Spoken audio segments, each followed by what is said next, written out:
Made in Macedonija, македонски, најдоброто од Македонија, македонскиот рубин, македонското вино, се само дел од трговските марки кои најверојатно ќе заминат во историјата поради договорот со Грција. Уставните измени се само првата обврска која нашата држава мора да ја исполни. Потоа ќе следува формирање комисија со која ќе треба да се променат имиња и термини за комерцијална намена.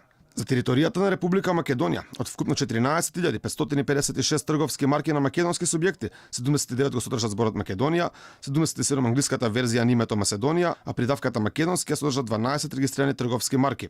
Кратенката МК е содржана во вкупно 93 случаи, а кратенката МАК во 35. Во договорот со Грција стои дека двете страни се согласуваат да им дадат поддршка и да ги охрабрат нивните деловни заедници да воспостават искрен, структуриран и во добра волја диалог, во чии рамки ќе бараат и ќе постигнуваат заемно прифатливи решенија за прашањата кои произлегуваат од имињата за комерцијална намена, трговските марки и заштитни знаци и за сите релевантни прашања на билатерално и на меѓународно ниво. Ова беше потврдено и од страна на македонскиот премиер, кој кажа дека во наредните 3 години ќе треба да се решат одредени проблематики кои не биле приоритет да бидат решени во самиот договор. Договорот тоа го опишува, после тоа следуваат врските на парламентот на Грција. Со тоа после треба да почне да се применува.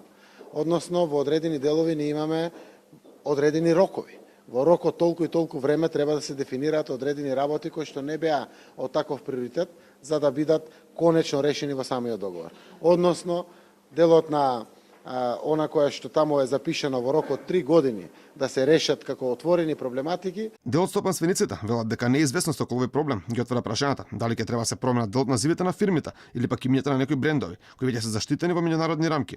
Иако не сакаат да коментираат, велат државата нема право да ги ограничи во изборот на името на својот производ. Дополнително, во наредното регистрирање во Државниот завод за индустријска сопственост, промената на етикетите и рекламните материјали за нив би значил дополнителен трошок.